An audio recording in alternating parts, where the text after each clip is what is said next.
Okay, good afternoon, everyone. So this afternoon, we are still on the simple apprehension topic. And if you can still remember, di ba, last time we defined what simple apprehension is, it's one of the operations of the intellect faculty or power of a man. Okay? Kasi pinag-uusapan natin dito kung ano ba yung mga faculties ng tao since we are dealing with logic.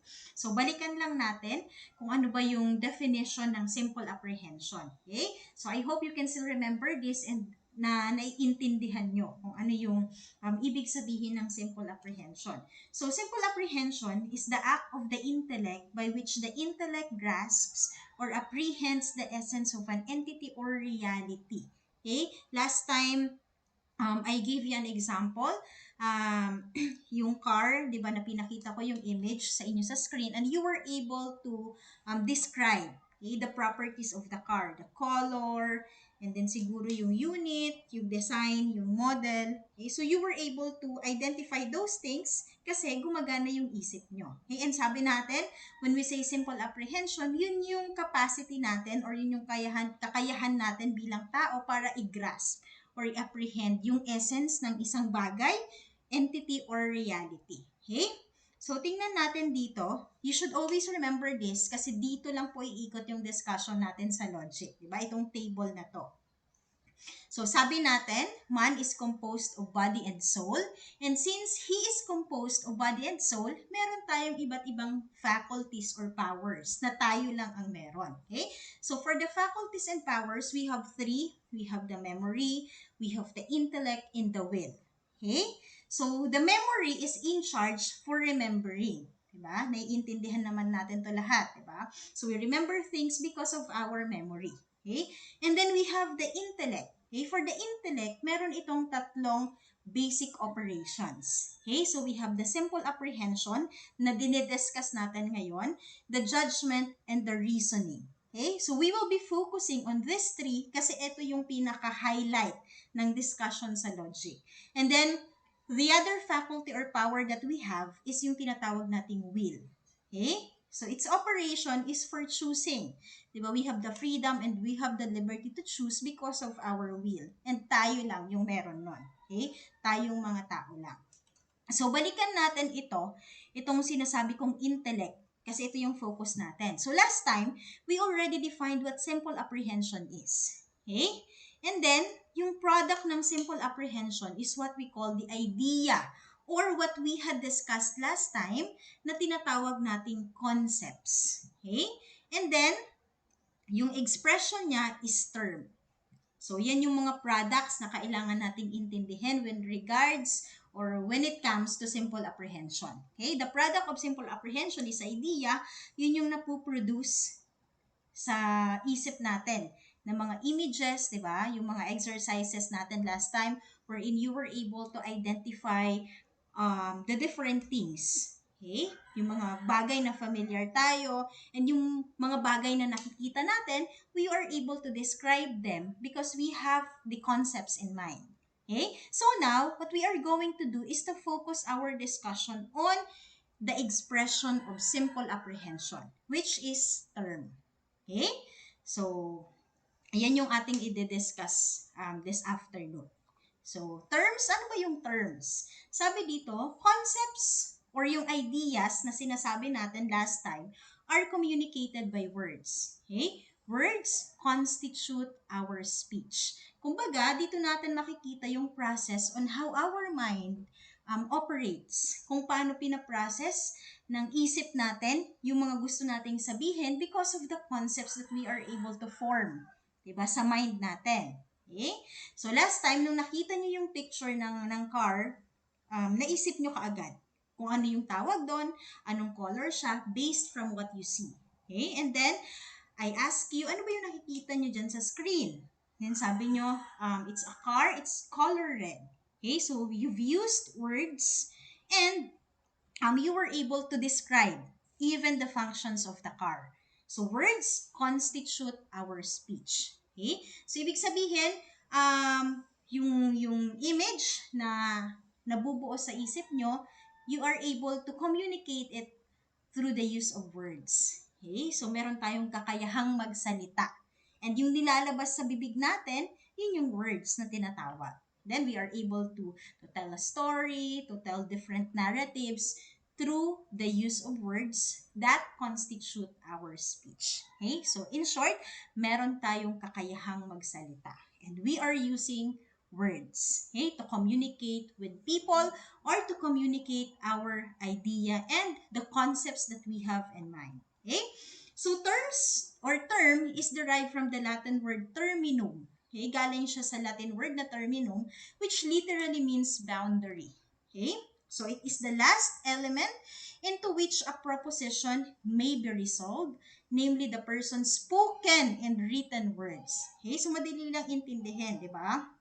Ito yung spoken and written words natin bilang tao. Okay? That we use to communicate, sabi ko nga, the concepts or ideas that we have in mind. Okay?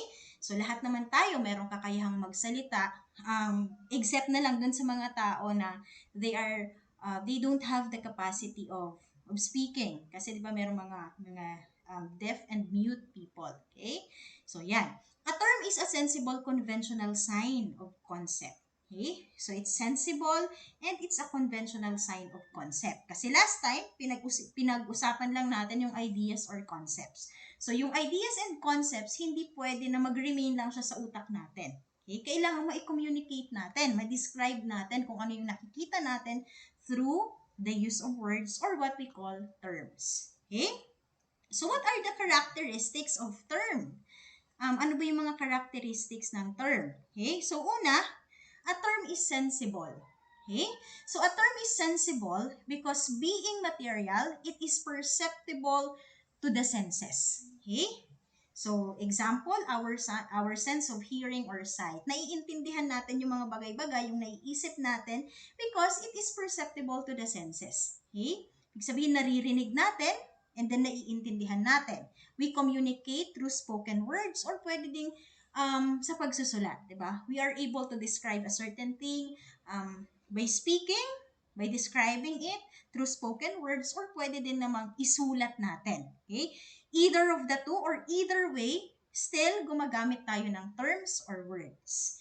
So as a verbal symbol, a term is made up of the letters of the alphabet arranged in a manner that it can be uttered.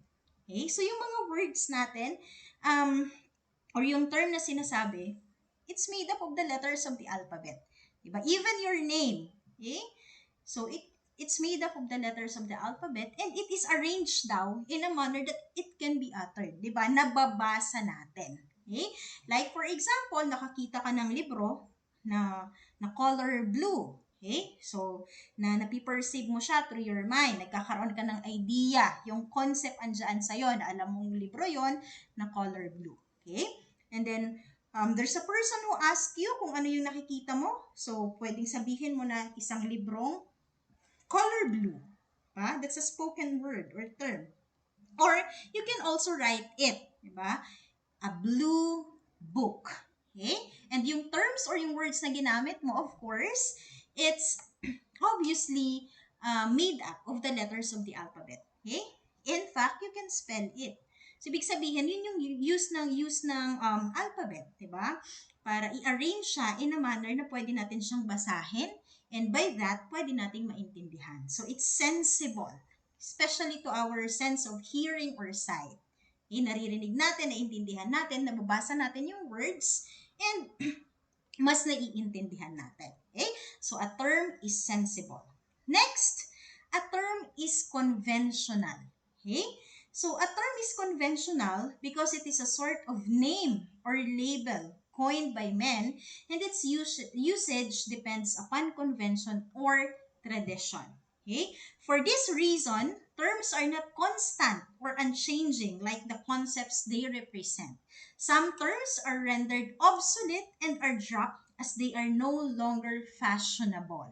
Okay? So, ibig sabihin yung term or yung word na ginagamit natin, it's conventional kasi ginagawa natin siyang label sa isang bagay. Okay? It's coined by men. Ibig sabihin,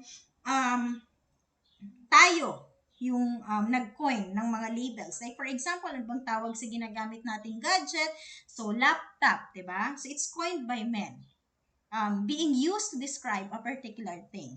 Okay? So sabi dito, for this reason, yung terms, they are not constant or unchanging like the concepts they represent. Okay? So some terms, yung ibang terms na ginagamit natin or labels or names are rendered obsolete. So merong mga words, 'di ba, na hindi na ginagamit. Even the dictionary, kung makikita nyo, kailangan ina-update din yung mga terminologies that are written in the dictionary kasi yung iba po doon ay hindi na applicable. Okay? So, ibig sabihin, from time to time, nagkakaroon ng changes, nagkakaroon ng pagbabago. Okay? I don't know if you have encountered that lesson in Filipino, 'di ba, during your high school, na yung mga katangian ng wika. Okay? Ang wika ay dinamiko, 'di ba? Ang wika ay nagbabago. So it's like this, 'di ba? Term is wika in Filipino. Okay? Words, salita. So sabi dito, there are terms that are rendered obsolete kasi nga nagbabago yung terms, unlike sa concept. Yung concept hindi na yan nagbabago, but how we label it or how we name it changes. Okay? So that's why a term is conventional. Nagbabago siya from time to time. So that's the another characteristic of term. Next, a term is also a sign. Okay? So a sign is anything that leads to the knowledge of something distinct from itself. Sabi ni Butcher, 1966. So a sign may be natural, conventional, accidental, or consuetugenary. Okay? So, yung term daw can be used as a sign. Okay? It leads us to the knowledge of something distinct from itself. And by that, merong iba't ibang uri ng sign. Pwedeng natural, pwedeng conventional, pwedeng accidental, or yung tinatawag nating consuetugenary. Okay? So, unahin natin yung natural sign. So, a natural sign is one whose connection with the thing it manifests is produced by nature. Okay? Example, heavy dark clouds are a natural sign of oncoming rain. Diba? Pag nakakita tayo ng, pag nakita natin na yung clouds medyo maitim na, so parang sabi natin, ay nako, uulan. Diba? So that's a sign. Okay? It's a natural sign. Yung concept, yung image na alam natin, na nagagrasp natin using our mind, na di-describe natin. And yung description natin can be a sign. Okay? Heavy dark clouds. Diba? Mellowness is a natural sign of the ripeness of mango. Okay? So, iba't ibang sign. Diba? Yung papaya fruit, pag nakita yung color yellow na, so sasabihin nyo, ay, kailangan na natin kunin yung papaya kasi hinog na siya. Okay? So, term, you will notice that term is very useful, diba? Kasi paano na lang kung walang wika? Paano kung hindi tayo nakakapagsalita? We will not be able to communicate the concepts or ideas that we have in mind. Okay?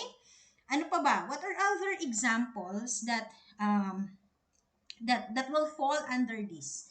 Yung term daw is a natural sign. Okay? Pag yung kaldero, di ba? Pag nagsasaing kayo, so pag kumukulo na, ibig sabihin, kailangan mong hinaan, di ba, yung apoy kasi madali na maluto yung kanin. Okay? So yan, that's another example that a term is a sign, but not necessarily a natural sign. Ito mga example na to, these are examples that a term is a natural sign. Okay? So next, a term daw is also a conventional sign. A conventional sign is one whose connection with the thing it manifests is provided by common understanding or agreement, usually a tacit one. Okay? Example, yung spoken words and written words. So, ito yung sinasabi ko kanina. It's a conventional sign. Nagkakaroon ng connection, 'di ba? Dun sa bagay na dinidescribe natin. But then again, we have to remember that yung label or name or terms na meron tayo, it changes from time to time, unlike the concepts that we already have. Okay? Because you have to remember that a term is coined by men. So, pwedeng nagbabago siya. Okay? So, that's a conventional sign.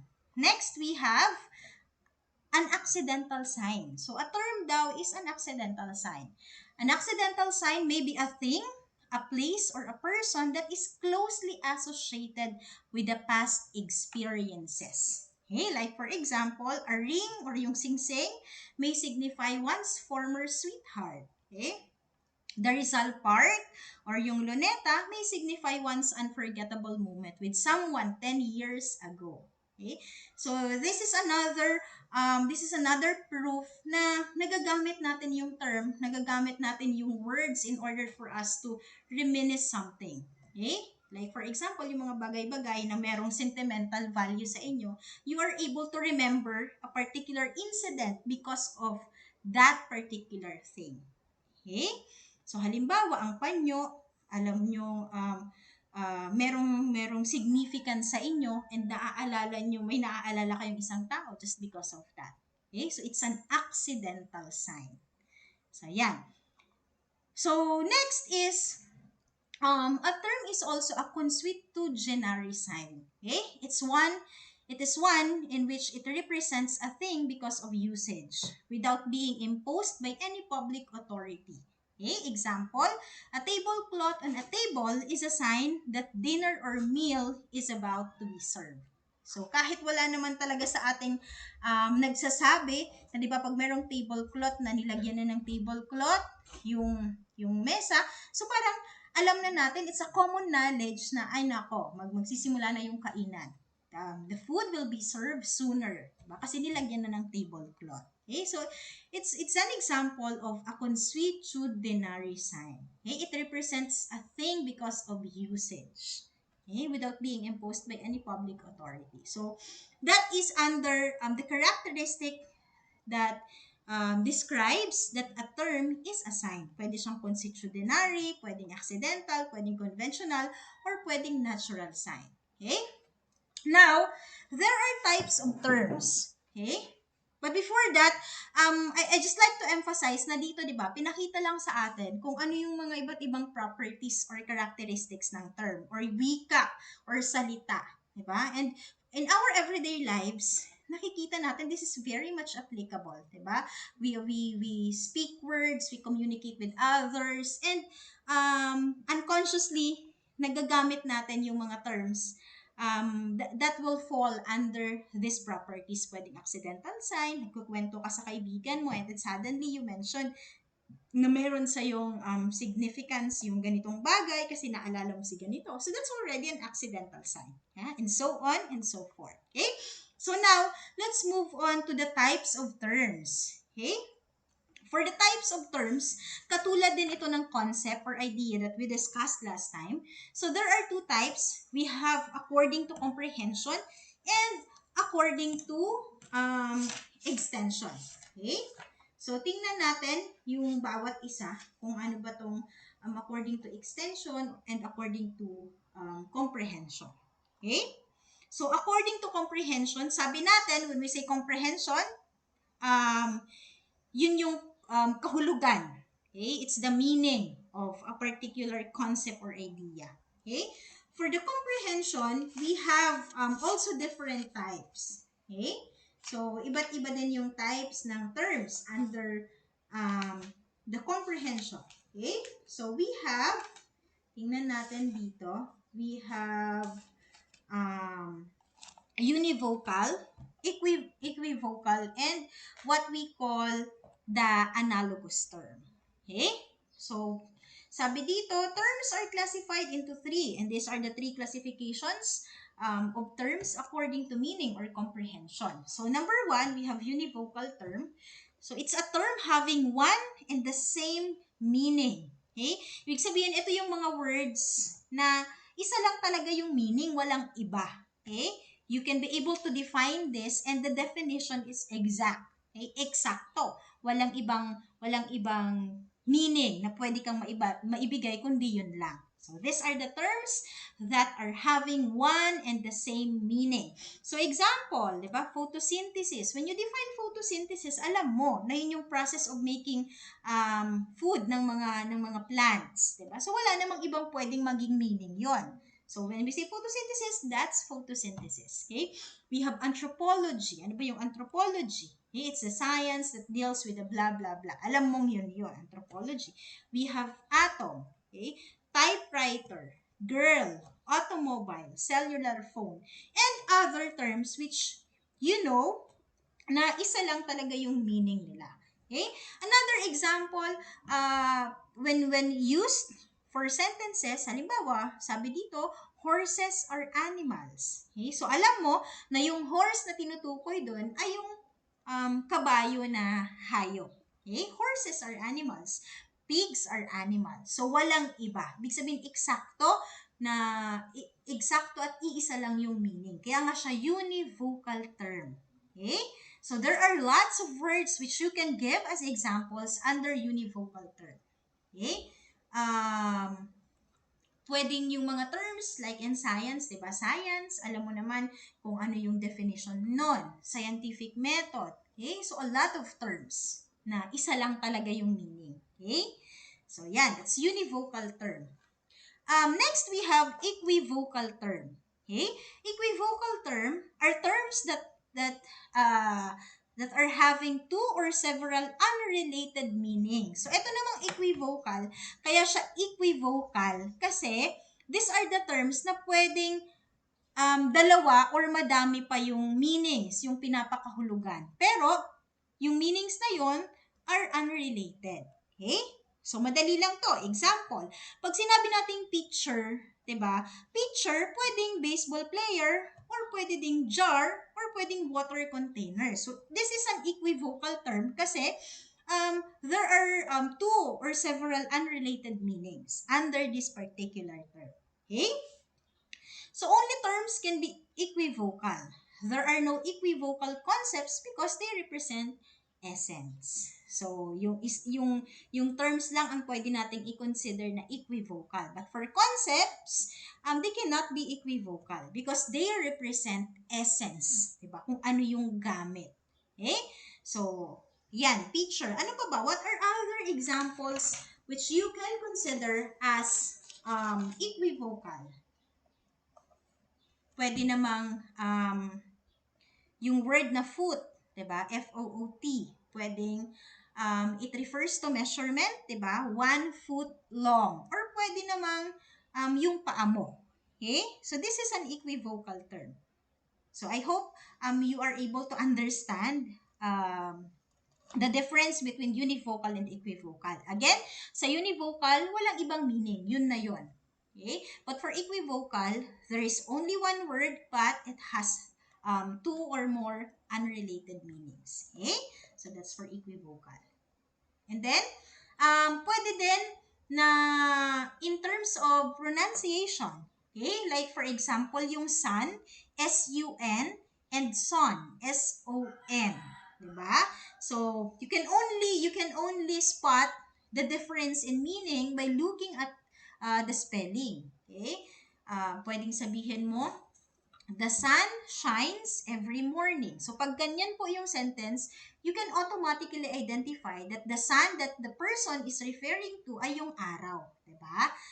And then, pag sinabing my son is good in mathematics. So, ibig sabihin, that particular person is referring to a person also.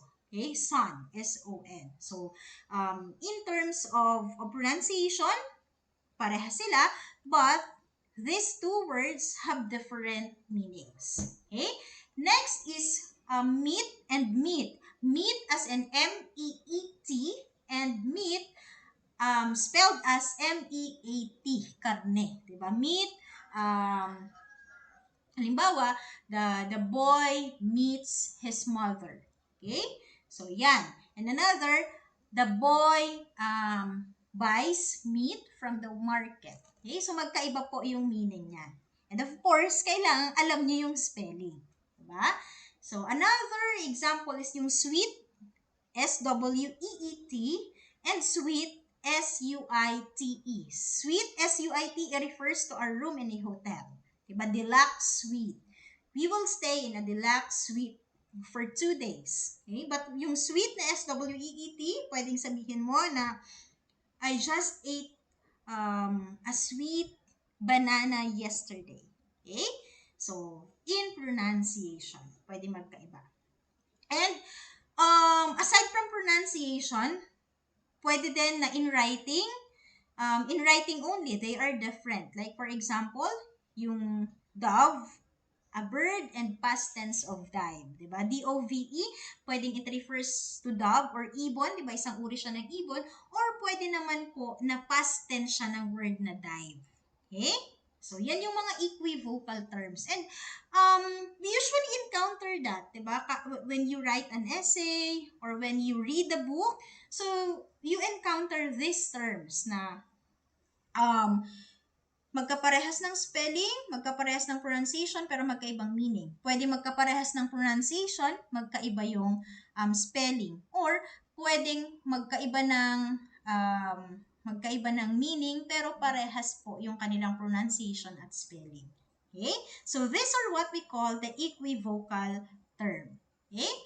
So next type of term, according to comprehension or meaning, is what we call the analogous term. Okay? So analogous term is a term whose meaning applies partly the same and partly different to several things. Okay? So, example, healthy. Pag sinabi mong healthy, pwede ang ibig sabihin yan ay food. 'Di ba? Minsan sinasabi natin, ay nako, masyado ka ng tumataba. So, you should eat healthy food. 'Di ba? And then, pwede ding sabihin nating exercise, pwedeng climate, or pwedeng person. Okay?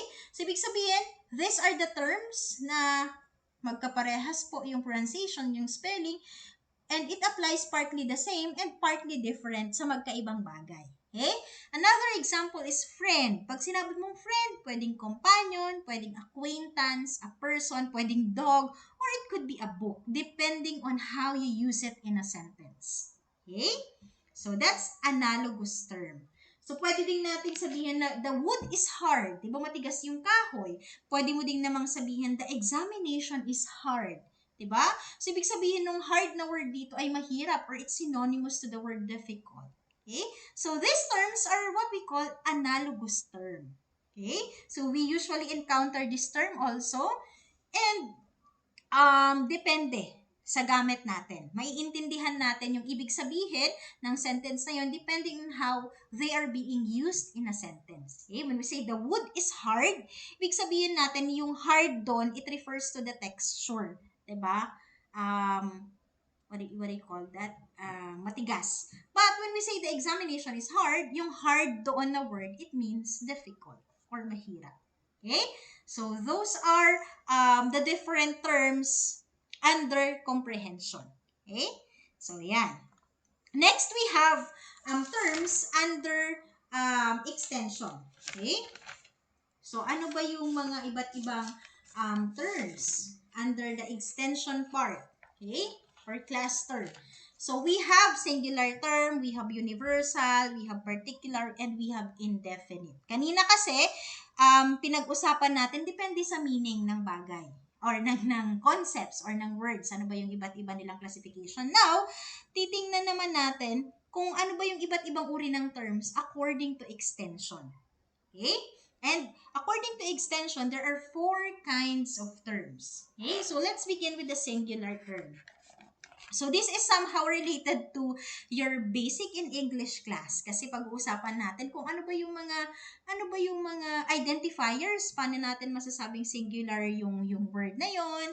Okay? So, yan. And I assume na meron naman lahat naman kayo merong knowledge or idea in terms of basic English. Okay? So, for singular term, these are the terms that refer to one specific nothing or person, such as the chief justice, the eldest son, the inventor of airplane, and other terms. Okay? Pag sinabing singular terms, ito yung mga terms that apply only to a single and only one definitely designated individual or group. Okay? So, isa lang. Ibig sabihin, you are referring to only one. Kaya nga siya singular term. Okay? So, for us to determine if that particular term is considered a singular, there are quantifiers of singularity. Meron tayong tinatawag na quantifiers of singularity. So, una, yung tinatawag po nating proper nouns. Okay, so recap tayo doon sa English class nyo. We have the proper nouns. When we say proper nouns, these are the names of specific persons, places, and things. Diba? Ito yung tinatawag sa Pilipino na pangalan. Pangalan. Okay? And if you play, di ba, hindi ko alam kung naabutan nyo pa, pero kami kasi nung elementary, naglalaro kami ng name, place, things, di ba? So, mag-stop ka dun sa letter, and then magbibigay ka ng name, place, things, na nagsisimula doon. Diba? So, itong mga bagay nito, yung mga words na yun, these are what we call proper nouns. Pangalan ng lugar, pangalan ng tao, pangalan ng bagay. These are proper nouns. And proper nouns is one of the quantifier of singularity. Diba? Pag sinabi mo, Eileen is beautiful. Okay? So, ibig sabihin, walang ibang tinutukoy kundi si Eileen. It's a singular term. Okay? So, yan. Ano pa ba? The Chief Justice. So, ibig sabihin, walang ibang tinutukoy kundi yung Chief Justice. The eldest son. So, kung mapapansin nyo, class, dito sa singular term, this is very specific. Okay? Hindi kayo malilito kasi nakaspecify kung sino yung tinutukoy doon. Okay? The inventor of airplane, the mayor, the president of the Philippines. These are examples of the singular term. Okay? So again, one of the quantifiers are ay yung proper noun. Okay? Pag nilagyan na dyan ng pangalan ng lugar, tao, hayop, bansa, so ibig sabihin, it's a singular term. Okay? Pag gumamit ka ng article na the. Okay? So, yan. Another quantifier is what we call the superlative modifier. Okay? Superlative modifier, di ba? Pag sinabi nating superlative, ito yung, ano ba to sa Filipino? Ito yung, nasa level ng pinaka. Okay? Like for example, the strongest animal. Okay? So, ibig sabihin, yung word na strongest animal, say, the strongest animal is the elephant. So, ibig sabihin, walang iba kundi yung elepante. Kasi gumamit siya ng superlative modifier. Strongest, binilalagyan mo ng EST, diba, sa hulihan, yung adjective mo. Okay? Ano pa? The slowest animal is slower than the turtle. Okay? So, ibig sabihin, you are only referring to the slowest animal. The brightest person in class is Julian. Okay? So, walang iba kundi si Julian because she is considered as the brightest. So, these are singular terms. Okay? And then we have demonstrative pronouns and adjectives. When you say demonstrative, you are using the word this, that, and the. Okay? So, this person is happy. Ibig sabihin, it's singular kasi you are referring to this person. Walang iba. So, I hope you are able to get it, diba? Yung mga singular term, ibig sabihin is specific yung nire-refer nila. Okay? So, that's for the singular term. Next, we have universal term. Okay? For the universal term, this refers to the total number of individuals or inferiors within the extension of a concept as indicated by words like all, every, each, or the negative none, nothing. Okay? Ito yung mga term na ginagamitan ng mga words na all, every, each, or none. Example, all children. So, all children is considered as universal. Diba? Kasi meron siyang word na all. It's a universal term. Every minute. Okay? Bawat minuto. Okay? So, ibig sabihin, it encompasses what you are referring to. Okay? Or none of them. Okay? So, again, when we say universal terms, this refer to the total number of individuals or inferiors. Ito yung mga terms na ginagamitan mo ng all, every day, diba? All people, ano pa ba? All subjects, each class, each student. So, yan. Tawag po dyan ay universal term. Okay? So, next, we have particular term. Ano ba yung particular term? Okay? when we say particular term, this refers to a portion of the total number of individuals within the extension of a concept as indicated by words like some, few, several, many, or not all. Okay? So, tingnan niyo yung pagkakaiba, class. When we say singular, very specific ka sa tinutukoy mo. When you say universal, lahat, total number. But when you say particular, meron ka lang portion na nire-refer or tinutukoy. Portion lang ng population or total number yung tinutukoy mo. Okay? Halimbawa, some of the BSM students are done with their requirements for the board exam. So, some. Ibig sabihin, hindi lahat. Only some. Okay?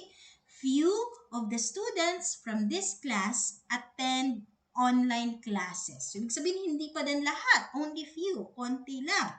Or, yung word na several. Okay? Or, pwedeng many. Halimbawa, many of the BSM students are kind. Okay? So, pwedeng ganon. Or not all. Not all of you are attending to classes. Diba? So, meron ka lang particular or portion lang ng total number of individuals yung tinutukoy mo. Okay? Kaya nga siya particular term. And makikita nyo naman, you can easily identify the terms that are particular through the use of these words. Yung some, few, several, many, and not all. Okay? Like for example, some books, many passengers, and not all men. Okay? So I hope this is clear. Madali namang intindihin, di ba? Last for the extension is indefinite term. Okay? So when we say indefinite term, it refers to an undetermined or unspecified number of individuals such as an elder, a substitute, the guest. Okay? So eto naman class, when we say indefinite, undetermined, hindi mo alam kung ilan doon, hindi mo alam kung alin. Okay? Unlike dito sa particular, alam mo na konti, alam mong hindi lahat. Sa universal, alam mong lahat. And for the singular, you are very specific. Dito sa indefinite, kaya nga siya indefinite. Kasi, hindi mo alam. You are unsure. And this refers to undetermined or unspecified number of individuals. Halimbawa, an elder. So, hindi ka naman sure, alin bang elder doon? A substitute. Sinong substitute? Guest. Sinong guest? Diba? So, this is what we call the indefinite term. Okay? So, kaya siya indefinite kasi hindi mo alam. Okay? So, it do not definitely point out to persons, places, or things. Okay? So, yan. Kaya siya indefinite dahil hindi mo alam. Okay? So, these are the terms that are according to extension. So, I hope naiintindihan po yung pagkakaiba when we say singular. Ulitin ko, you are very specific with what you are referring to. When you say universal, you refer to the total number of individuals. Kaya nga siya universal, pangkalahatan. Particular, you are also specific. You are referring to a portion. Diba? Some, few, several. And indefinite, it refers to undetermined or unspecified number of individuals. Okay? So, yan. Ito yung types of terms. Okay? Nakalimutan ko, meron palang isa dito, aside from comprehension and extension, meron pang another type of term, which is what we call according to opposition. Okay? Please don't be confused. The types of terms, there are three. We have according to comprehension, according to extension, and the last one is according to opposition. Okay? So, meron mga terminologies na nagpapakita ng opposition. Okay? So, first, we have contradictory term. Ano ba yung contradictory term? So, these terms are those which are so opposed to each other in terms of their meanings that when one of the terms is accepted, the other has to be rejected. Okay? It does not allow for a middle ground or possibility of occurring together. So, yung mga contradictory terms, these are the terms class na ginagamit natin na sobrang opposite nila sa isa't isa. Na pag in-accept mo yung isa, ibig sabihin yung isa, you should reject that particular term. So, wala siyang in the middle. Wala siyang middle ground. Okay? Halimbawa, innocent and guilty. Okay? So, ibig sabihin magkaiba. Di ba? Yung innocent at guilty. So, kung innocent ka, ibig sabihin hindi ka guilty. Kung guilty ka, hindi ka inosente. So, isa lang po yung pwede sa'yong mag-describe dyan. Walang middle description. Okay? Halimbawa, Elijah is innocent. Okay? So, ibig sabihin, innocent lang. Hindi pwedeng sabihin, Elijah is half innocent and half guilty. So, hindi naman pwedeng ganyan because these two are contradictory terms. Magkaiba. Okay? Living and dead. Hindi naman pwedeng sabihin sa'yo na, ano siya, ano bang tawag doon? Hindi naman pwedeng sabihin na kalahati buhay siya, kalahati patay. Di ba? Hindi ganon. Kung living ka, or kung buhay ka, buhay ka. Kung dead ka, patay ka. Di ba? Ibig sabihin, walang middle ground for this. Okay? So, it's either buhay ka or patay. And then we have absent and present. Diba? Isa lang yung pwede mag-describe sa'yo dito. So, it's either absent ka or present ka. Okay? So, these are examples of contradictory terms. And aside from this, there are lots of examples, diba? Sa contradictory term. Okay? So, yan. Kaya siya contradictory. Okay? Next, we have contrary. Kaya nga opposition. Diba? Kasi ito yung nagpapakita ng pagkakaiba. Okay? In terms of meanings, in terms of usage. Okay? When we say contrary terms, these are terms that are opposite in meaning. Magkaiba din sila ng meaning, but admit middle possibilities or intermediaries. Okay? So, unlike sa contradictory, itong mga contrary terms, ito yung mga merong middle ground. Although, magkaiba sila ng meaning. Halimbawa, rich and poor. Ano ba yung middle ground ng rich and poor? Diba? Pwedeng middle class. Okay? Nasa katamtaman ka lang. Hindi ka naman mahirap, hindi ka naman mayaman. Okay? Next, we have black and white. Ano ba yung middle ground niya? Or intermediary. Pwedeng kayumanggi, diba? So, mga Pilipino daw kayumanggi kasi hindi naman tayo maitim, hindi naman tayo maputi. Okay? So, we are kayumanggi. Then, we have hot and cold. Diba? Ano ba yung intermediary ng hot and cold? Warm. Diba? Ako ay iinom ng warm water. So, when we say warm, hindi naman siya mainit, pero hindi din naman siya malamig. Okay, so these are contrary terms. So, we usually use these terms, we usually encounter this term. So, ang tawag natin dito ay contrary. Meron siyang middle possibilities, meron siyang intermediaries, or it allows a middle ground, okay, or possibility. So, yun.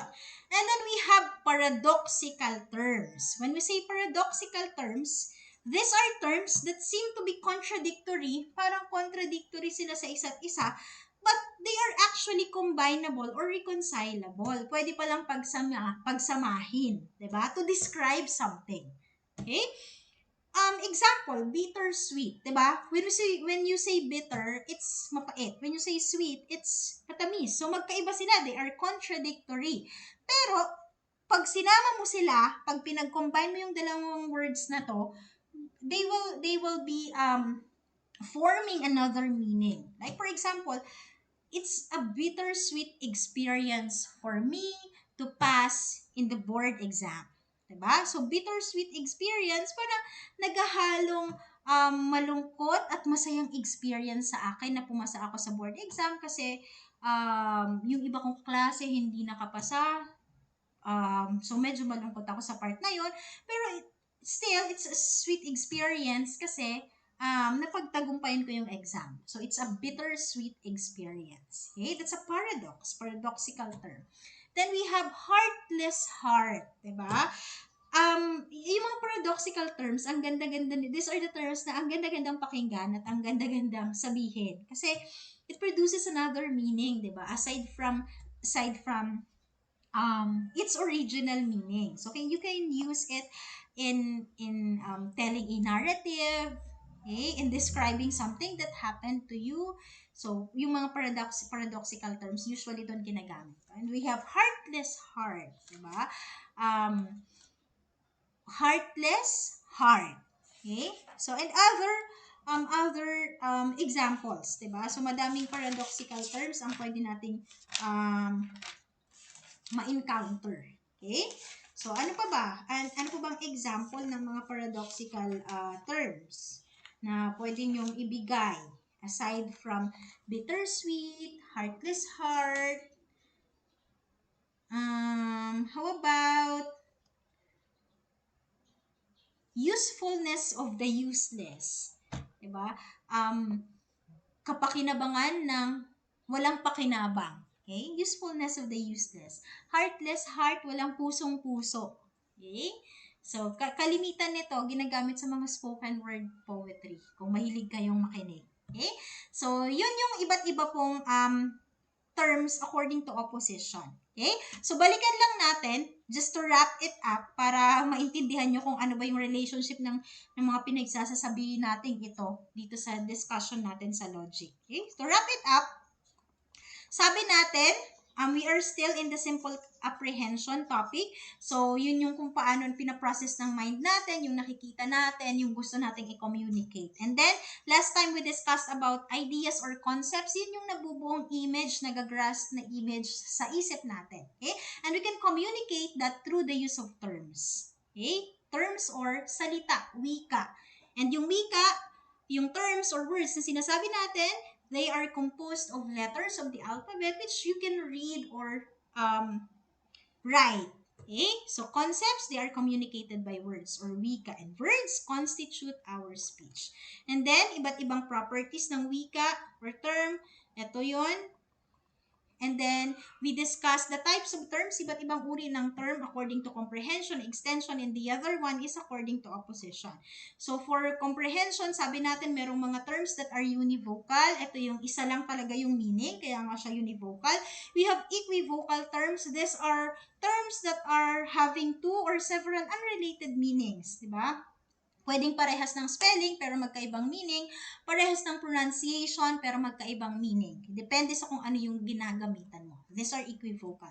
Then we have analogous term. These are the term whose meaning applies partly the same and partly different to several things. When you say healthy, pwedeng ang nire-refer mo ay food, pwede namang exercise. Diba? When you say friend, pwedeng ang tinutukoy mo ay aso, pwedeng acquaintance, or pwedeng companion. So these are analogous terms. Okay? So when we say according to extension, there are four kinds of terms. We have singular, universal, particular, and indefinite. And sabi ko nga, you can be able to identify the differences between this by using your knowledge in basic English. When we say singular, you will be using demonstrative pronoun like this and that, diba? You will be using the superlative modifier, okay? The wisest, the strongest, the bravest. Isa lang. Kaya siya singular. Isa lang yung tinutukoy mo. Okay? So, yan. And then, you will be using pronouns. Okay? Or yung tinatawag nating pangalan. So, very specific ka. When you say universal, ito naman yung nire-refer mo lahat, the total number. Okay? You will be using the words like all, every, each, or none. Okay? When you say particular, you are only referring to a specific portion. And yung quantifier mo nito ay yung mga words na some, few, several, many. Okay? And when we say indefinite, ito yung hindi ka sure doon sa number of individual that you are referring, di ba? Undetermined or unspecified number. And last one, yung kakadiscuss lang natin is according to opposition. Okay? So I hope you were able to understand the differences between the types of terms. Okay? So, eto, pinapakita lang sa atin kung paano natin ginagamit yung wika bilang way of communicating our ideas or concepts. Kasi hindi naman pwede na isang word lang yung gagamitin natin sa lahat para i-describe yung concept na meron tayo. So, kaya, iba-iba, 'di ba? Kung gusto mong sabihin na ang nire-refer mong sun, S-S-U-N, so you will be using another word, 'di ba? Para mas maintindihan ng kausap mo. Or para mas maintindihan yung sinusulat mo. Because we can express the ideas or concepts that we have in mind through writing or pwedeng spoken word. Okay? So, yun po yung ibig sabihin ng terms. And, ito, balikan natin dito. Ayan. So, term is an expression of the idea that we have. Okay? So, tapos na tayo sa simple apprehension. Okay? Again, simple apprehension, yung product niya is idea or concepts. And then we can communicate the concepts or ideas that we have through terms. Okay? So, yon. That ends our discussion on simple apprehension. I hope naintindihan nyo po kasi very important ito dun naman sa susunod nating discussion, which is um, yung tinatawag nating definition. Okay? So it's another concept under simple apprehension. Okay? Sige. So you can always play this video para mas maintindihan nyo pa kung meron kayong gustong balikan, or you can just send me a message through our group chat if you want to clarify something. Okay? I'll be posting your quiz number 4 regarding terms under simple apprehension. So make sure that you will be able to answer it, and yung iba pang quizzes na hindi nyo pa po nasagutan. So yun lang. Thank you very much for listening. The next video will be about simple apprehension definition naman. Okay? Sige. So yan po. Thank you.